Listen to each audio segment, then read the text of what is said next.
খবর শুনছেন alt make news channel থেকে। প্রতিদিনের মতো আজকেও চলে এসেছি বাছাই করা কিছু গুরুত্বপূর্ণ খবর নিয়ে। শুরুতেই শিরোনাম। ভাড়া মুকুব হতেই ভিড়, এক ধাক্কায় সরকারি বাসের মহিলা যাত্রী বেড়ে দাঁড়িয়েছে 14%। সাক্ষীর অনুপস্থিতিতে তল্লাশি, বেআইনিভাবে নথি স্ক্যান, মমতার বাড়িতে সিআইডি হানা, হাইকোর্টে মামলা।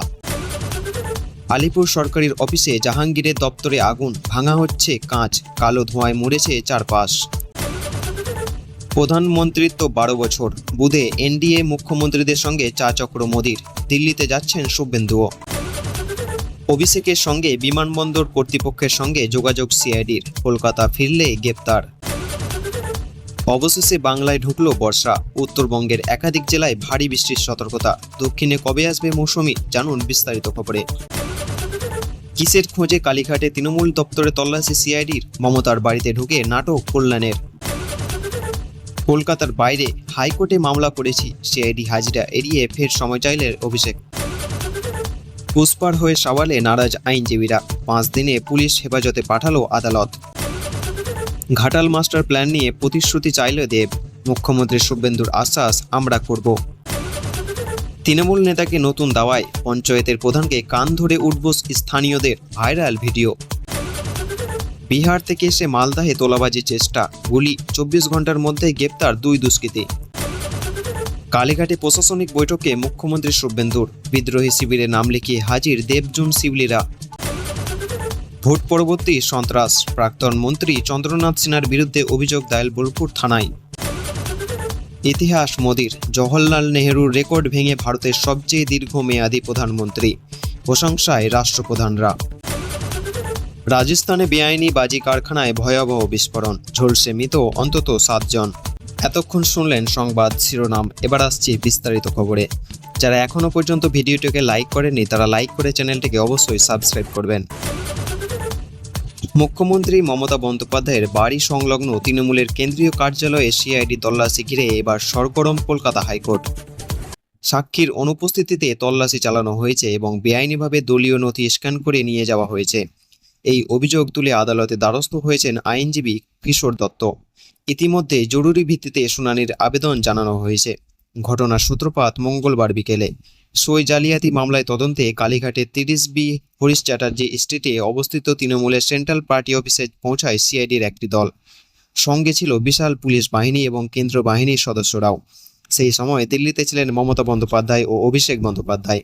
ফলে কার্যালয়ে দায়িত্বে থাকা দলের কোষাধ্যক্ষ শুভাশিস চক্রবর্তীর মুখোমুখি হন তদন্তকারীরা। সূত্রের খবর, প্রথমে তল্লাশির অনুমতি নিয়ে শুরু হয় তীব্র বাকযুদ্ধ।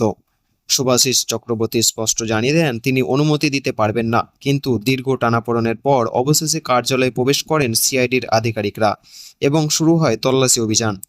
এদিকে কলকাতা হাইকোর্টে দায়ের হওয়া মামলায় অভিযোগ করা হয়েছে, যথাযথ নিয়ম না মেনে তল্লাশি চালানো হয়েছে, এমনকি কোনো স্বাধীন সাক্ষী উপস্থিত না থাকায় সেই সুযোগে গুরুত্বপূর্ণ নথি স্ক্যান করে নিয়ে যাওয়ার অভিযোগও তোলা হয়েছে। অন্যদিকে সিআইডি দাবি ছিল তাদের কাছে বৈধ সার্চ ওয়ারেন্ট ছিল এবং তল্লাশি শেষে কোনো নথি বা সামগ্রী বাজেয়াপ্ত করা হয়নি। ঘটনার রাজনৈতিক গুরুত্ব আরও বেড়েছে, কারণ একই মামলায় অভিষেক বন্দ্যোপাধ্যায়ও ফের আদালতে দ্বারস্থ হয়েছেন আইনি সুরক্ষার দাবিতে।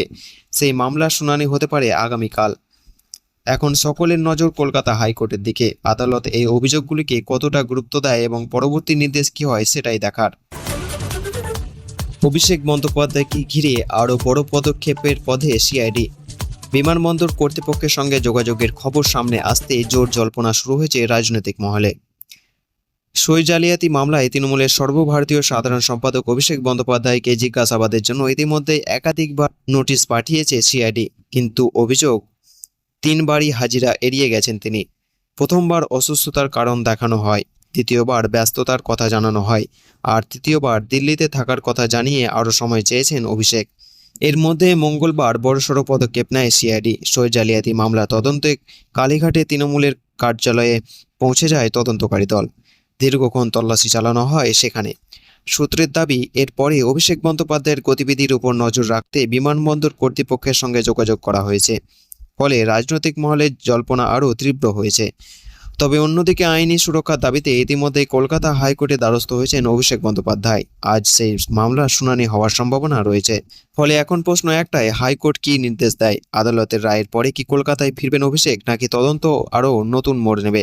উল্লেখ্য, এই সই জালিয়াতি মামলার সূত্রপাত বিধানসভায় বিরোধী দলনেতা নির্বাচনের প্রস্তাবপত্রকে ঘিরে কয়েকজন বিধায়কের স্বাক্ষর নিয়ে অসঙ্গতির অভিযোগ ওঠার পর তদন্ত শুরু হয়। পরে বিষয়টি সিআইডির হাতে যায় এবং সেই তদন্তে কেন্দ্রবিন্দুতে উঠে আসে অভিষেক বন্দ্যোপাধ্যায়ের নাম। এখন রাজনৈতিক মহল থেকে সাধারণ মানুষের সকলের নজর কলকাতা হাইকোর্টের দিকে। আগামী কয়েক ঘন্টা এই মামলার ভবিষ্যৎ নির্ধারণে অত্যন্ত গুরুত্বপূর্ণ হতে চলেছে। এমন গুরুত্বপূর্ণ রাজনৈতিক খবর সবার আগে পেতে ভিডিওটিকে লাইক করুন, চ্যানেলটিকে সাবস্ক্রাইব করুন এবং বেল আইকনটি অন করে রাখুন। ধন্যবাদ।